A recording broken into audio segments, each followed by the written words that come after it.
La grisaille avéronaise n'entache pas l'amour des Ruthénois pour leur ville. Avec un peu plus de 24 000 habitants, Rodez reste une petite préfecture à l'échelle du pays. Pourtant, elle rentre dans le top 5 des villes où il fait bon vivre, loin devant Toulouse ou Montpellier. Notamment grâce à son offre culturelle, avec le musée Soulages comme vaisseau amiral, il attire chaque année 120 000 visiteurs, 5 fois la population de la ville. Il y a 50% des visiteurs qui viennent de la région Occitanie, dont parmi 30% de l'Aveyron. Donc on a quand même un public de proximité qui est fidèle, qui vient et qui donc est attaché à ce musée. Le travail, c'est de continuer cette appropriation du musée, de montrer qu'on renouvelle sans cesse les accrochages. On propose 2 expositions temporaires par an.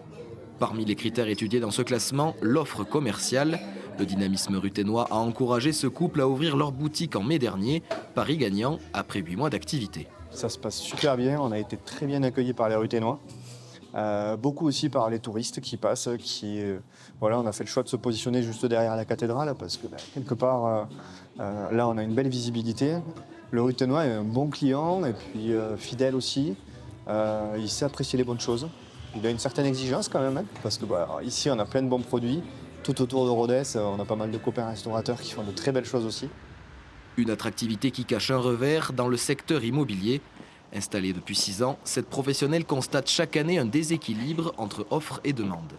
Comme on est à peu près à 2 000 € du mètre carré sur Rodez, on est moins cher que les métropoles Toulouse ou Montpellier. Et du coup, on attire cette demande-là, ainsi que celle des Ruthénois. Donc du coup, on a moins de biens que si on voulait toucher que les gens locaux. Mais pas de quoi mettre de l'ombre au tableau pour l'instant. Rodez maintient sa démographie et son agglomération a gagné environ 3 000 habitants en 15 ans.